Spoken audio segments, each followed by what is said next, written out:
अगर आपकी शादी को काफ़ी समय हो गया है और अभी तक अगर आपको संतान की प्राप्ति नहीं हुई है, या फिर आपको लगातार पुत्रियां ही पैदा होती हैं, कन्या ही आपके घर में पैदा होती है, अभी तक अगर आपके घर में पुत्र पैदा नहीं हुआ है, आप चाहते हैं कि कन्या के बाद में एक आपको पुत्र की भी प्राप्ति हो जाए, जिससे कि आपका जो परिवार है वो पूरा हो जाए। पुत्र जो होता है वो हमारे घर के लिए बहुत ज़्यादा ज़रूरी हो जाता है।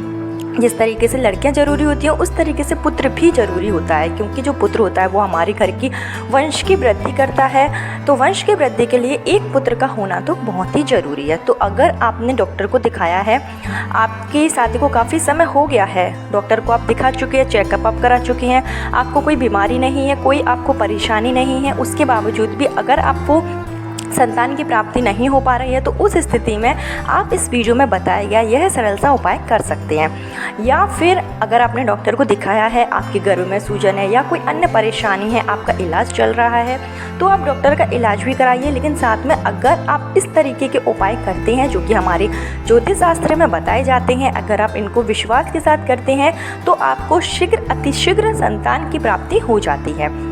तो इस वीडियो में ज्योतिष शास्त्र से लिया गया एक सरल सा उपाय है, जिसको अगर आप पूर्ण विश्वास और श्रद्धा के साथ करते हैं, पति पत्नी दोनों मिलकर करते हैं, तो आपका जो भी परेशानी है, जो भी आपको चाहते हैं, आप मनोवांछित संतान की प्राप्ति चाहते हैं, तो निश्चित रूप से आपको संतान की प्राप्ति जरूर हो जाती है। तो चलिए इस उपाय की शुरुआत करते हैं। लेकिन उससे पहले हमेशा की तरह आपसे मेरा निवेदन है कि अगर अभी तक आपने मेरा चैनल महादेव के उपाय को सब्सक्राइब नहीं किया है, तो चैनल को सब्सक्राइब जरूर कर लीजिए। वीडियो पसंद आए तो लाइक कीजिए और कमेंट बॉक्स में हर हर महादेव जरूर लिखिए, जिससे कि भोलेनाथ का आशीर्वाद आपको प्राप्त हो सके। तो आपको क्या करना है, पुत्र प्राप्ति के लिए आपको श्री हरि विष्णु की आराधना करनी है। जगत के पालनहार करता विष्णु जी की अगर आप सच्चे मन से पूजा अर्चना करते हैं, तो आपको निश्चित ही संतान की प्राप्ति होती है। बृहस्पतिवार का जो दिन होता है वो श्री हरि विष्णु को समर्पित है। ऐसे में बृहस्पतिवार के दिन आपको विष्णु जी की पूजा जरूर करना चाहिए। विष्णु जी की पूजा आप लक्ष्मी माता के साथ में करिए, तो आपको बहुत ही जल्दी संतान की प्राप्ति हो जाती है। आपको 16 बृहस्पतिवार का व्रत जरूर रखना चाहिए। आप संकल्प लेकर अगर 16 बृहस्पतिवार के दिन व्रत रखते हैं, पति पत्नी मिलकर इस व्रत को अगर करते हैं, तो निश्चित रूप से आपको संतान की प्राप्ति होकर ही रहती है। संकल्प लेकर अगर हम कोई भी व्रत करते हैं, जैसे कि आपको संकल्प लेना है पुत्र प्राप्ति का या फिर संतान प्राप्ति का, आप संकल्प लीजिए। गुरुवार का आप व्रत रखिए, विधि विधान से विष्णु भगवान की पूजा अर्चना कीजिए। पीले कलर के आप वस्तु ग्रहण कीजिए, पीले कलर का आप प्रसाद चढ़ाइए, पीले कलर का ही आप वस्त्र धारण कीजिए। पीले कलर की वस्तुओं का गुरुवार के दिन दान कीजिए, जैसे चना की दाल हो गई या कोई भी पीली चीज़ हो गई। अगर आप दान करते हैं तो निश्चित ही आपके जीवन के जो भी दोष होते हैं, जिसके कारण आपको संतान की प्राप्ति नहीं हो पा रही होती है, वो दूर हो जाती है।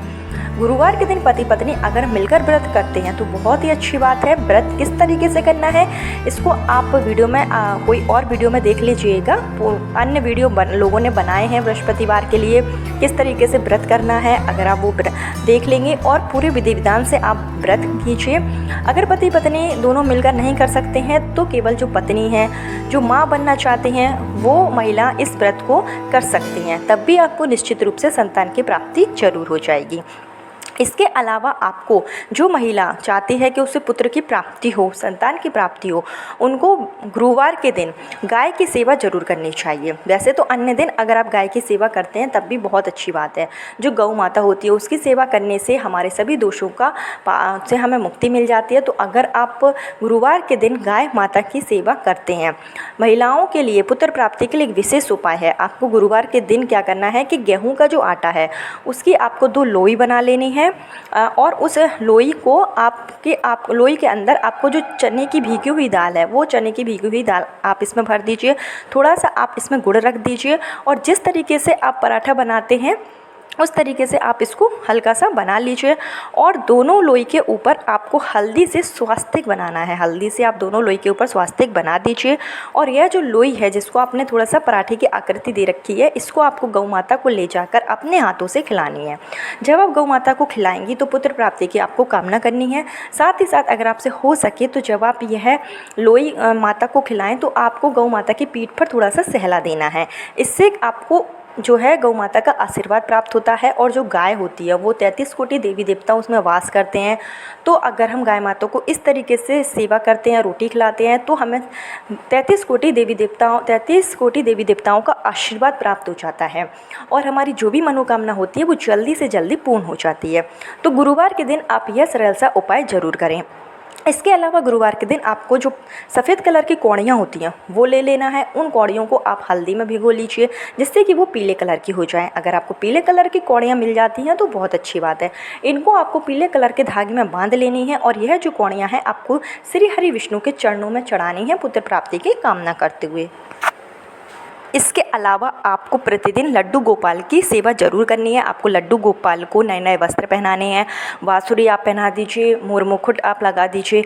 लड्डू गोपाल को अगर आप प्रतिदिन माखन मिश्री का भी भोग लगाते हैं तो इससे भी संतान प्राप्ति की जो कामना है वो जल्दी से जल्दी पूरी हो जाती है। और साथ ही साथ आपको गुरुवार के दिन लड्डू गोपाल की जब आप पूजा करें तो आपको इस मंत्र का, संतान गोपाल मंत्र का जाप जरूर करना है, जो इस तरीके से है। इस मंत्र का अगर आप 108 बार जाप करते हैं तो निश्चित रूप से संतान प्राप्ति में जो भी बाधा होती है वो दूर हो जाती है, उत्तम प्रकार के पुत्र की प्राप्ति होती है। तो जो मंत्र वो इस तरीके से है।